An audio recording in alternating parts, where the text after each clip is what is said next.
The Anglican Church Diocese of Sydney is one of 23 dioceses within Australia.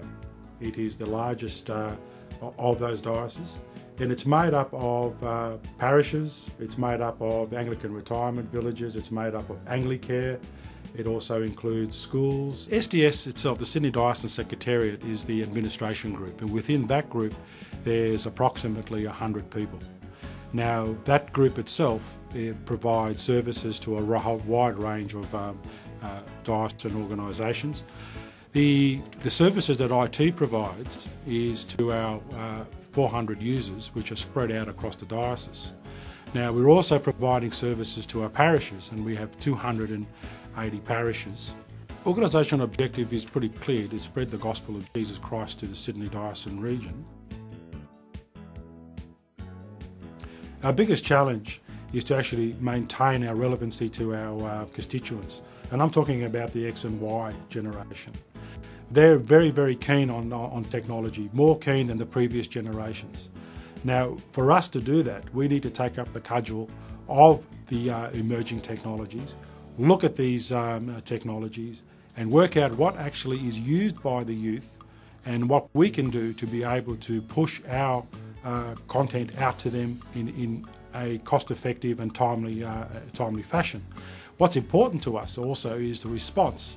So our technology has to include the responsiveness, so we know what has been accepted and what works out there with those X and Y people. What we have to be is very, very relevant to those kids that are coming through the church. We need to be able to reach them where they're at today. If we don't reach them today, it's going to be even more and more difficult to make our mission work. So we really are keen to be able to look at these technologies.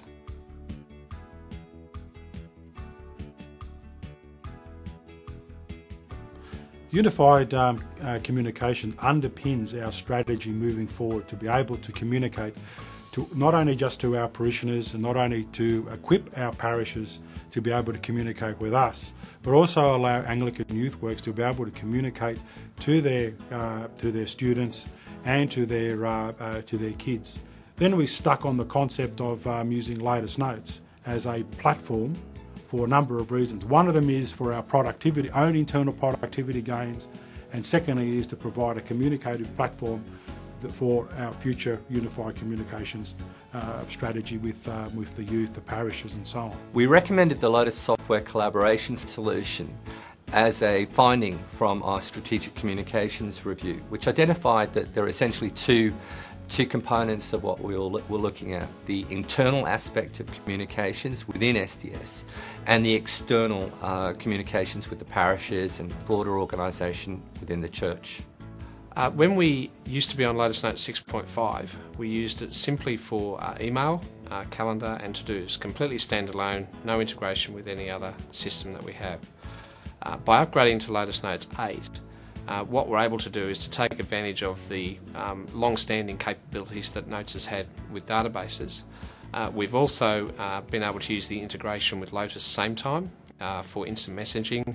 Some of our departments are finding that very useful. Lotus Quicker, particularly for project management.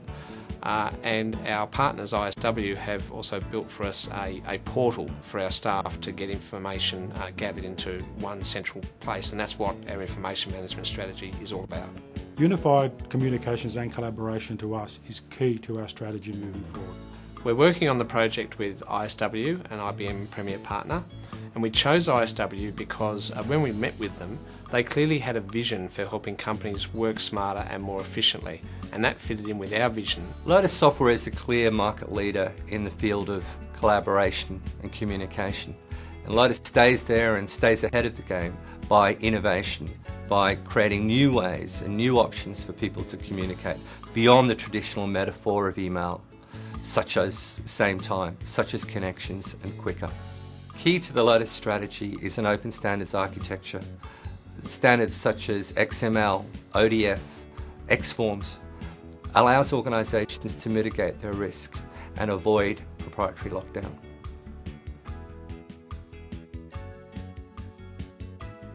Web 2.0 and social networking are definitely part of our plans.